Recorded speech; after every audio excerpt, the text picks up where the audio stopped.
সে একটা দিন গেছে। কলেরার মড়কে তখন গ্রামকে গ্রাম উজাড় হয়ে যেত। দেশের জনসংখ্যাও যেমন কম ছিল, তেমনি ছিল সচেতনতার অভাব। টাইম কল, টিউবওয়েল কিছুই ছিল না তখন। পুকুরের জলই ছিল ভরসা।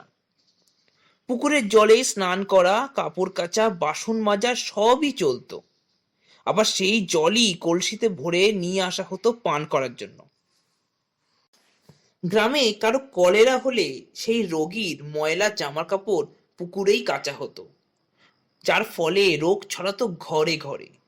তার উপর যেমন ছিল ডাক্তারের অভাব, তেমনি বিরল ছিল স্বাস্থ্যকেন্দ্র। ফলে মরক ছিল অনিবার্য। বর্ধমানের দিঘল গ্রামে ভোলা ডাক্তারের তখন হাতযশ ছিল খুব। কাছাকাছি ১০-১৫টা গ্রামে কোনো ডাক্তার না থাকায় তিনি একাই ছিলেন সকলের ভরসা। ভোলা ডাক্তারের মস্ত গুণ ছিল, তিনি এমবিবিএস ডাক্তার হয়েও হোমিওপ্যাথির চিকিৎসা ভালোই করতেন। সেকালে হোমিওপ্যাথি মরা বাঁচাতে পারত, কারণ ওষুধের শিশিতে ওষুধ থাকতো। আর গ্রামে ঘরে নোংরারাও হতো খুব কম। প্রকৃতির পরিবেশই সুস্থ রাখত সকলকে। কিন্তু কলেরা ও বসন্তের আবির্ভাব হলেই তা মহামারীর আকার ধারণ করত। তা সেবার হলো কি, দিঘল গায়ের ১০-১২ ক্রোশের মধ্যে যত গ্রাম ছিল সব গ্রামেই কলেরা দেখা দিল মহামারী রূপে। এমনই সময় এক রাতে এক মহিলা কাঁদতে কাঁদতে এসে আছাড় খেয়ে পড়লেন ভোলা ডাক্তারের বাড়ির উঠোনে। রাত তখন ১টা। আশেপাশের কয়েকটি গ্রামে চিকিৎসা করে ভোলা ডাক্তার সবে একটু শুয়েছেন, ঘুমিয়েও পড়েছেন। এমন সময় মহিলার কান্না।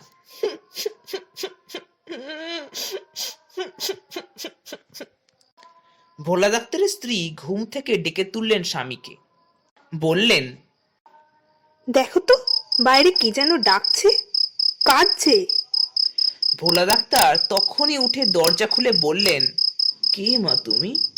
এত রাতে কেন এসেছো? কার কি হলো? মহিলা বললেন, আমার সন্তানকে আপনি বাঁচান ডাক্তারবাবু, ওকে কাল রোগে ধরেছে, ও আমার একমাত্র সন্তান। ভোলা ডাক্তার বললেন, তা হয় নাই যাচ্ছি, কিন্তু তুমি থাকো কোথায়? কত দূর যেতে হবে?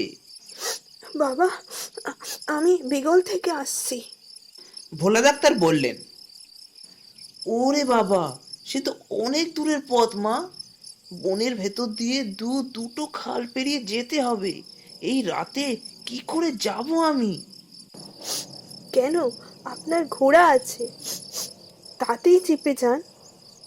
ভোলা ডাক্তার একটু চিন্তা করে বললেন, ঠিক আছে, আমি যাচ্ছি, তুমি যাও। মহিলাকে বিদায় দিয়ে ভোলা ডাক্তার তার ওষুধপত্রের ব্যাগ, জোরালো টর্চ ইত্যাদি নিয়ে ঘোড়ায় চেপে একটি শুকনো খাল পেরিয়ে বেগলর দিকে চললেন। খানিক যাবার পরই ঘোড়া থমকে দাঁড়ালো। একেবারেই নট নরণচরণ। কোনো রকমেই এগোতে চাইল না সে, বরং ঘরে ফেরার জন্য পিছন দিকে মুখ করলো। কেন যে এমন হলো ভোলা ডাক্তার কিছুতেই বুঝতে পারলেন না। এমন অবাধ্য তো ও কখনো হয়নি। এমন সময় দেখতে পেলেন ওরই পরিচিত দীনবন্ধু মোক্তার হন হন করে এই পথে আসছেন। এত রাতে দীনবন্ধুদা একা এ পথে কেন? বললেন, কি ব্যাপার দিনুদা, আপনি এ পথে কেন? আগে বলো, তুমি কোথায় যাচ্ছ? আমি যাচ্ছি বেগলে। একটি ছেলের অবস্থা খুব খারাপ, তার মা এসে কান্নাকাটি করে ডেকে নিয়ে যাচ্ছে। কোথায় তার মা? ওই তো আগে আগে যাচ্ছে। দিনুদা হেসে বললেন, আগে কেউ নেই। ও, ওই তো দূরে দেখা যাচ্ছে। ও তোমার মনের ভুল। তুমি যাচ্ছ ঘোড়ায় আর সে যাচ্ছে তোমার আগে। এ কখনো হয় নাকি? এত রাত দুপুরে আমি তোমারই কাছে যাচ্ছিলাম। ওখানে এখন মহামারী, আমার মেয়ের বাড়ির সবাই আক্রান্ত। তুমি আগে আমার ওখানে চলো। বলার সঙ্গে সঙ্গে সেই মহিলা দূর থেকে ছুটে এলেন। বললেন,